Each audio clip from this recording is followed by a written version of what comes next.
Good evening and greetings from Angel's Haven. I haven't made a video in a while, so I thought I would get online and update everybody on how things are going in my tiny life.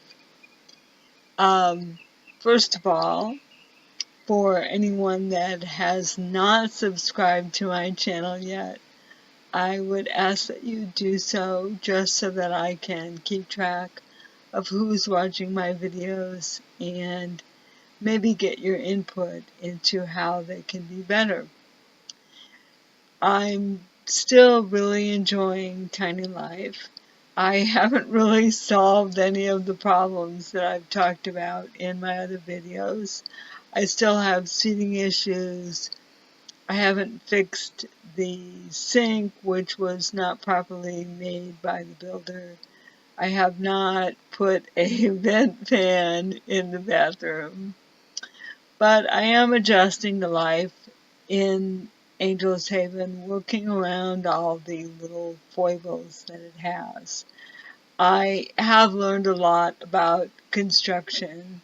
I had the advantage of having my builder in my home state near where I was, but I was so busy trying to close out my law practice and make a living while I did it and get my house ready for sale and sell it. And then I had problems with realtors that frankly didn't do their jobs as well as I had hoped they would. And so all of those distractions kept me from going up as often as I wanted to check out on the build. So that's a lesson that you can learn from my experience. Check out your builder all the time so that you know what's going on. The other thing I didn't do, very frankly, is have a genuine written contract. Now, there's no excuse for me not to have had a written contract. I'm a lawyer, I could have drawn one up. I did have an email from my builder telling me basically what he was going to do and how much it would cost. And I felt I could trust him. And I'm not saying he was untrustworthy, but if I had taken the time to really do a written contract, I could have spelled out things like what light fixtures he was going to use, how many outlets there would be, where they would be placed, and that sort of thing. And he could have given me the specs on everything, and I could have required him to give me paperwork along the way, and I didn't do that. I can only say, learn from my experience. Get everything in a written contract signed by your builder. Now, I'm sure you already knew that, and frankly, I already knew it too. But I didn't do it, and I suffered because I didn't do it. So, I want you to do it. So, I don't know if you can hear the birds in the background. It's about 8:30 here, and the birds are just settling down for the night. It's really lovely here in the park. So I have decided that I'm going to put off making any changes, corrections, or improvements until I get a job. I still don't have one.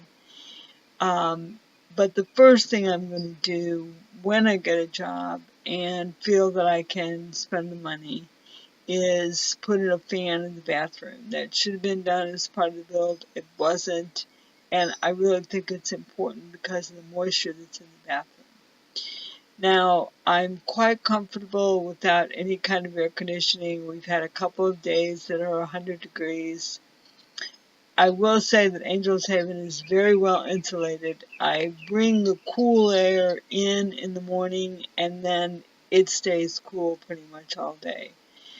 One of my friends here in the park felt that it was warm in here, but I looked at the thermostat that I have, and it was 78. So she keeps her house cooler than 78. I wouldn't want my house cooler than 78 anyway. So that's just a difference in personal preferences. So I think it stays plenty cool in here. I have a little fan in the bathroom window. I have a fan in the big window. They're just sitting in the windows. They're not like box fans or window fans. You can probably hear the small fan behind me. I have a ceiling fan, and then I have a little tiny USB powered fan that's clamped to the shelf in the kitchen, which I only use when I'm cooking, just to have cool air right there when I'm cooking. So that's turned out okay. I've survived the over 100 days that we've had here just fine. It still gets cool at night, down to 70 or even 65 at night. So I think that's palatable. So everything's going pretty well other than not having a job yet.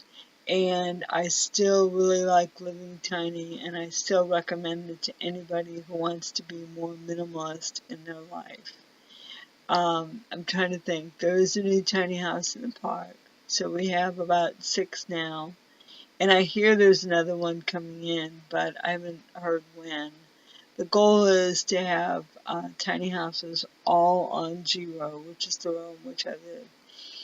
And there is a difference between living styles in RVs and tiny houses. People have asked me, could I just have an RV? Well, you could. You could live any way you want. But when you live in a tiny house, you're actually living in a house. It's just small.